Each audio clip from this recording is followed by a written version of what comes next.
Hey everyone, welcome back. Today we're answering a big question. Is SoFi good for beginners in 2026?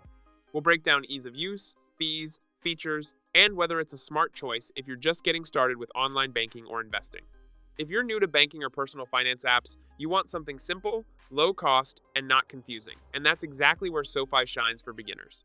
First up, no monthly maintenance fees. That means you don't have to worry about keeping a minimum balance or paying to have an account open, a huge plus if you're just starting out.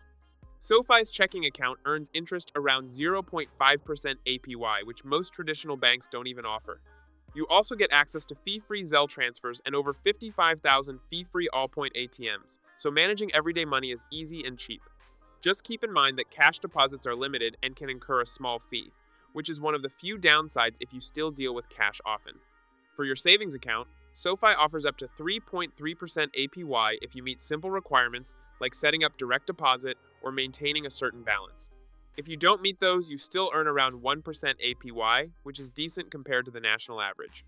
Beginners don't have to worry about complex tier structures or hidden fees. The rates and requirements are clear. One feature beginners love is Vault's basically sub-savings goals. You can create separate buckets for different goals like travel, emergency funds, or big purchases. Setting up automatic transfers or roundups makes saving almost effortless. On the investing side, SoFi Invest lets you trade stocks, ETFs, and crypto with no commission fees. You can even set up recurring investments or use their robo-advisor for automated portfolios, which is perfect if you don't want to pick individual stocks.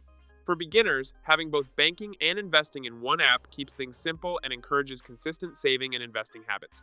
A user of SoFi found the personal loan process fast and convenient, appreciating the fully online application, quick approval, and electronic signing. Customer service was praised for being helpful and responsive.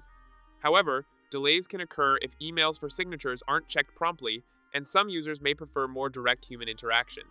Overall, the experience was positive, highlighting speed, ease, and support. Finally, SoFi offers perks like early direct deposit, high APYs, and even free financial planning calls, all things that help newcomers build confidence with money.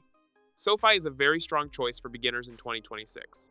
It's easy to use, low cost, and packed with features that help you manage, save, and grow your money without feeling overwhelmed. That's all for today's video. If you found this helpful, don't forget to like, subscribe, and support the channel. Thanks for watching, and I'll see you in the next one.